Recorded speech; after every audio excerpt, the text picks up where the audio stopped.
Welcome back to another technical deep dive here in the debug zone.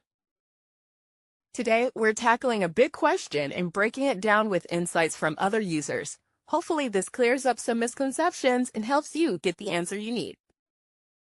So, buckle up, stay a little curious, and let's jump right in.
And that's a wrap.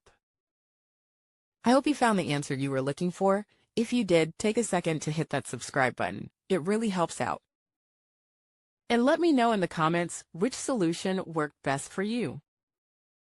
See you next time in the debug zone.